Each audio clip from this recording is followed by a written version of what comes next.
Pour détourner l'argent des millions de dollars, lui et ses copains, la Constitution est gentille. Mais pour l'amélioration des conditions de vie des Congolais, on doit changer la Constitution qui me bloque. Bon repos à vous, Joseph Kabila. Maintenant, c'est la Constitution qui bloque Tshilombo d'améliorer la vie sociale des Congolais. Même pour son escarmouche, la Constitution l'empêche. Tshilombo est un mythomane. Pour ses voyages touristiques partout dans le monde, la Constitution ne le bloque pas. Ce type joue avec les Congolais. 6 mois déjà, pas de gouvernement, c'est la Constitution qui bloque toujours. Vous jouez avec la vie des gens, toute une génération sacrifiée. Où est l'homme fort pour sauver le Congo? Les militaires Yuma. Vous sacrifiez l'avenir de vos frères et sœurs à cause de miettes que Tshilombo vous donne. Les générations futures ne vous pardonneront pas.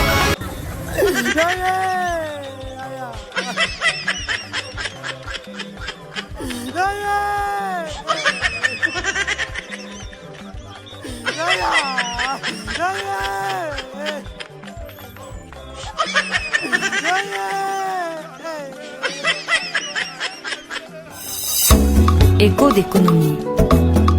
Professeur Noël Tchani Mwadiavinta, bonjour. Bonjour. Vous poussez vraiment un gros coup de gueule contre les frais bancaires en RDC qui sont exorbitants selon vous. Est-ce que vous avez des exemples concrets?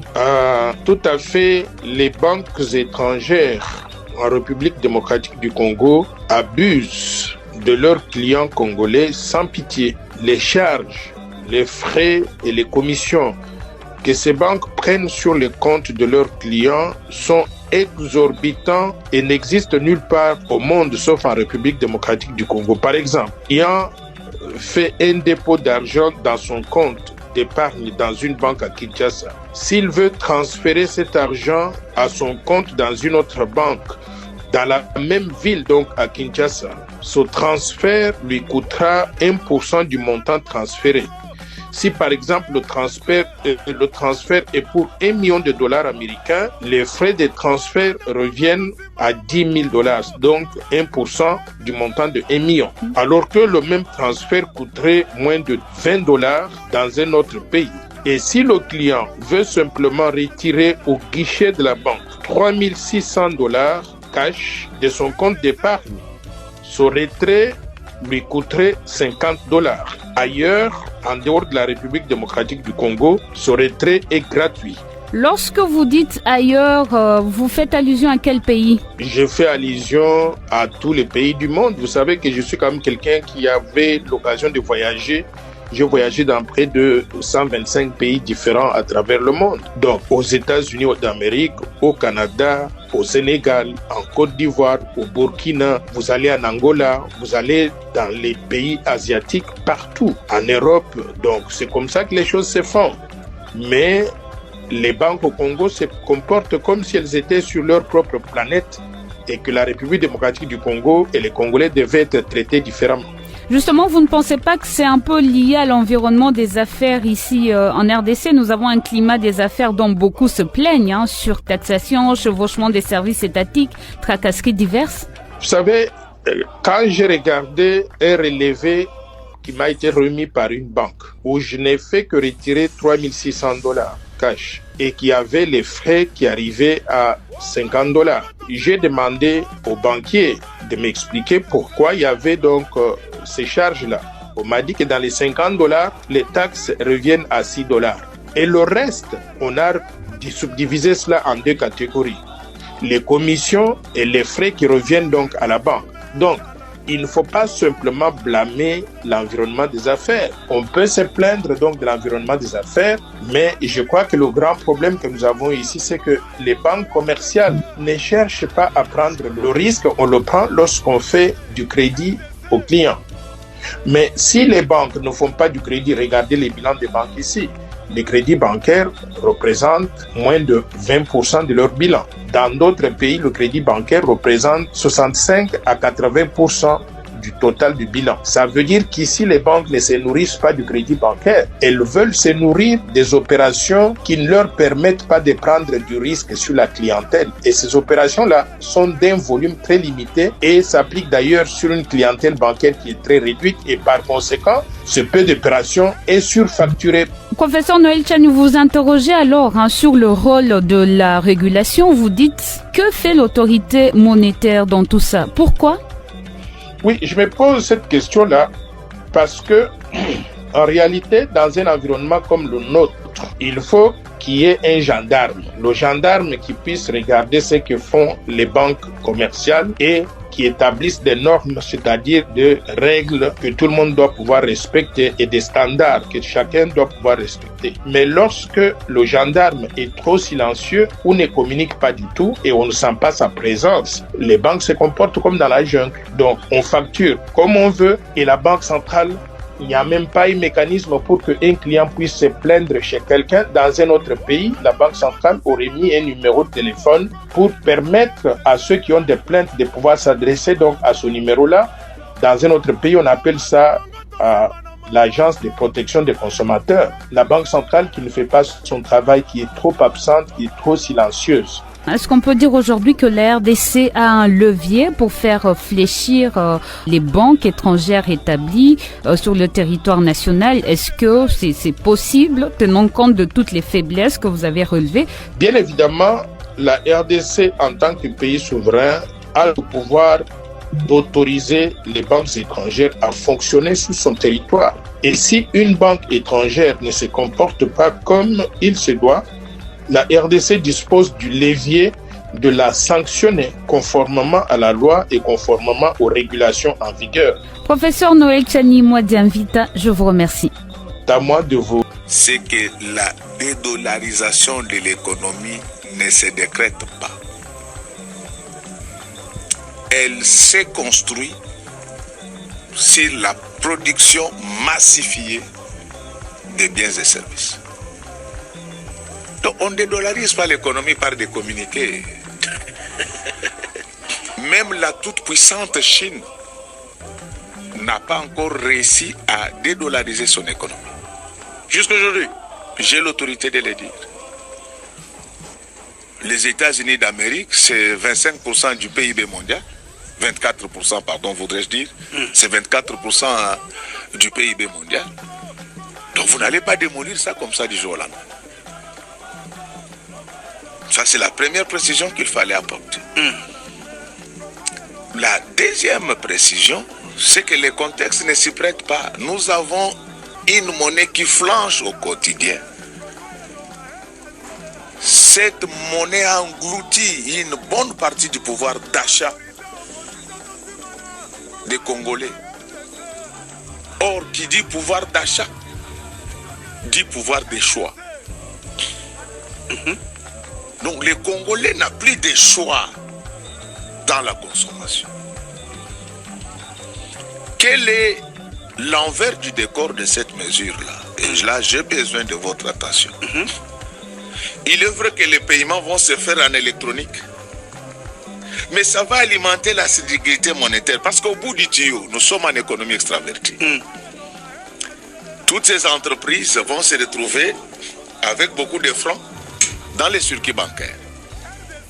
Et quand il faudra maintenant renouveler leur stock, elles vont se ruer vers les marchés parallèles pour acheter les devises. Et ça va alimenter l'inflation. Ah bon? Et donc, je voudrais insister là-dessus que sur le plan finement économique, il y a une école qu'on appelle l'école des public choice. Cette école commande qu'on puisse toujours tenir compte de l'environnement politique dans les décisions économiques. Scandale de 5 millions USD disparu. Arrestation de l'ex-vice-ministre de la Justice, Bernard Takaïche. Dans l'affaire des 5 millions USD destinés à la construction d'une nouvelle prison à Kinshasa, il apparaît que le projet remonte à 2019. Selon une source officielle, l'État avait débloqué cette somme pour lancer les travaux. Toutefois, le vice-ministre de la Justice sous le gouvernement Ilukamba aurait demandé au constructeur de conserver les fonds en attendant l'indication de l'emplacement du chantier. Toujours d'après notre source, 1 an plus tard, le constructeur a porté plainte contre l'État pour l'absence de localisation. Résultat, l'État a été condamné à lui verser 12 millions USD en dommages et intérêts, en plus des 5 millions USD déjà encaissés. D'autres responsables, dont le ministre des Finances de l'époque, devront également s'expliquer sur cette affaire au multi. Fachi, Moutoko stoppé franc congolais azate. Obosani, Moutbayemba Kiboui, Mboka soki ebebi, Mosolo na yango, ebebaka elongo. Bino bo détruire mboka. Mbongo nyuso ya dollar, bo yibi, bo kenango libanda, bozala ezala ba paradis fiscaux. Obosani, Moutola bino moko muto potaki bino. Mbongo nyuso ezala ba paradis fiscaux. Bo sombi banda kubipai na bipai. Bo détruire Congo. Franc congolais et comme kima ndenge biso tozo kima mboka. Franc congolais zo kima. Franc congolais comme mbongo oya libabe baloki yango ekomata. Et puis ndenge ozaka na pouvoir wana. Soki muto moka makasi abengani yote. Franc congolais ekokoma na saint. Wana bakokanga yo na maboko okoyoka. L'association de lutte contre la corruption ALCC a porté plainte ce lundi contre la gouverneure de la Banque centrale du Congo, BCC, Marie-France Kabedi Malangou, pour détournement de fonds publics. Selon la plainte déposée auprès du procureur général près la Cour de cassation, Madame Kabedi Malangou aurait détourné plus de 27 millions de dollars du compte du Trésor public en complicité avec l'ancien ministre des Finances, Nicolas Kazadi. Chaque lundi, c'est quoi? Parce que les finances de l'État, ce ne sont pas les finances d'un parti politique, ni les finances d'une famille. C'est les finances qui appartiennent à toute la population. Chaque lundi, désormais, chez moi, à 17h, il y a une réunion institutionnelle où les experts du budget, de la Banque centrale, des finances, de la présidence, de la primature, se réunissent. Il décide en termes de prévision de ce qui peut tomber dans la trésorerie de l'État sur qu'est-ce que nous pouvons dépenser au cours de cette semaine. Et il me propose, moi, pour dire, monsieur le ministre, la DGI en termes de l'impôt aussi des bénéfices, la compte qui doit être donnée, nous aurons cette semaine, autant peut tomber selon les experts de la DGI. À la DGRA, si la taxe sur la pollution, autant peut tomber.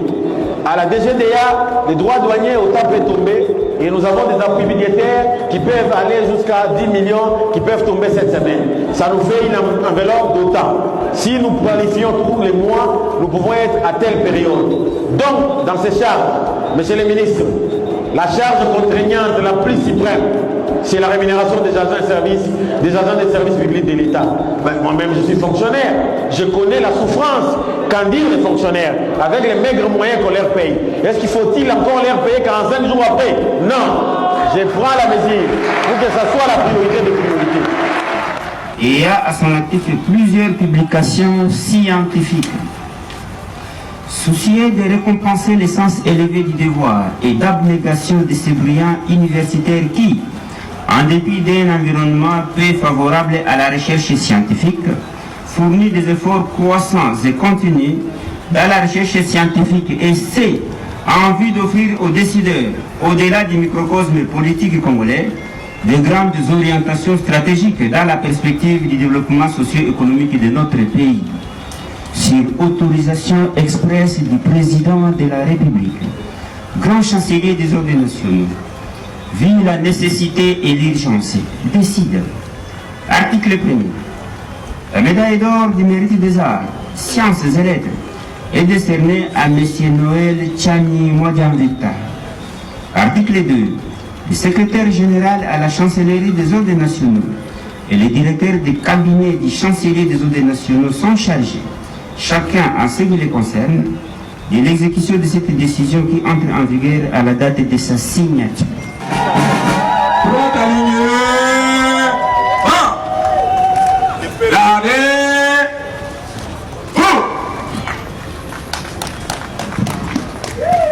Monsieur Noël Tchani Mwadiamvita, au nom du président de la République démocratique du Congo, chef de l'État et grand chancelier des ordres nationaux, son Excellence Monsieur Félix Antoine Tshisekedi Tshilombo, et en vertu des pouvoirs qui nous sont conférés, nous vous décernons la médaille d'or du mérite des arts, sciences et lettres pour vos mérites scientifiques.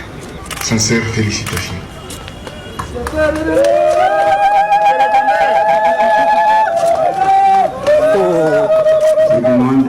Excellence de bien vouloir regagner sa place à la tribune.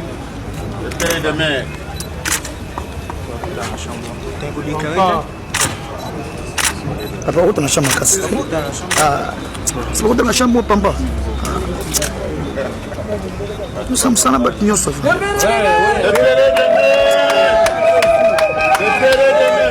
son Excellence de bien vouloir regagner sa place à la tribune.